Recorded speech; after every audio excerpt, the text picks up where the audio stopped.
Hello, I'm Dr. Candace Gray, and I am a support astronomer at Apache Point Observatory on the 3.5 meter, and I am presenting my poster, Training in the Time of COVID.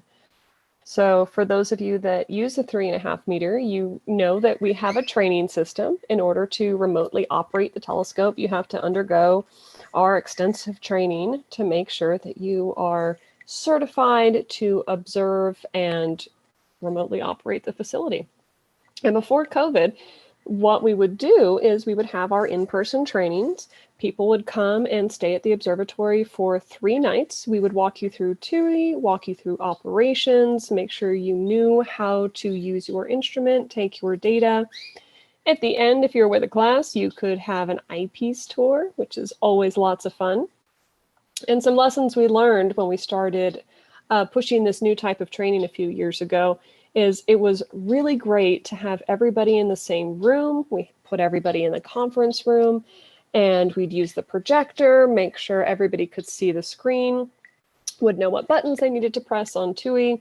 I was always a stickler about the Socratic method when I made sure to train some of you. And we would have everybody observe as one, assigning people roles so that they could really understand TUI, but without being completely overwhelmed on how to do everything. But then COVID happened and nobody's allowed to come to the observatory anymore. So how are we going to continue training and certifying our users when they can't come to site? So we started a virtual training program where everybody logs in as a class. And instead of the in-person dome tour that you get, hey, started with just me and my cell phone walking around the dome, showing everything, trying to pretend that you all were there in person, asking questions. That has upgraded slightly to having a laptop with a better video so we can walk through everything and then introducing you to TUI. So whereas before we would do this in the afternoon in person, now for virtual, so we don't get overloaded, it's now changed to 2 afternoon sessions, each 2 hours long, to get your dome tour, to get your introduction to TUI before you go on Sky. Once we are on Sky, we quickly learned things like everybody working as one and having designated roles did not work virtually. So that got modified to one person doing everything, which admittedly is a little stressful for that person, which is why we rotate that role out frequently. So even if you're doing everything, you might only do it for 10 minutes, 15 minutes, and then you switch to another person so that everybody gets to do all the roles, share the screen so we can help you as you're observing and make sure you're hitting the right buttons that we can see your error messages. And surprisingly, after a year of practice, this has been greatly improved. It's a lot smoother, especially with our undergrad classes. They're able to be more interactive and have a great feel for TUI.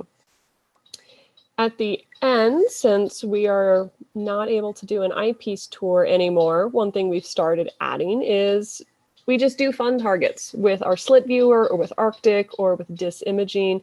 So you still get that fun of the eyepiece tour and getting to see all your beautiful objects. So there have been quite a few lessons learned along the way of how it is different to teach virtual and versus in person. And it can be a lot more difficult for virtual training. But I think at APO, we have definitely adapted to this, and we now have a solid system of how to train all of our new users. And so now, even in this time of COVID, we're able to make new connections with all of our old people. And a lot of consortium members have been taking advantage of this type of training, which was initiated actually before COVID with a few groups that could not come to site. And we had to do a quick figure out of how are we going to do this virtually. So we actually started doing this in February of 2020 with 2 groups, got some practice, and then COVID hit. And then we started doing this permanently, or not permanently, but we started doing this for all the groups during the time of COVID. And we are still offering it now since the telescope is only just now opening back up to the public. But last year we had seven of our consortium members participate in this type of virtual training. This year, as of July, we have 8 consortium members that have participated. There have been 12 different groups who took advantage of this last year. This year, only half the year in, we have 9 groups so far. And we have a combined training of about 180 people since we started this virtual type system. So it's been a lot of fun. It's been a big learning curve, but so many users have enjoyed our virtual training system, and we are constantly improving it.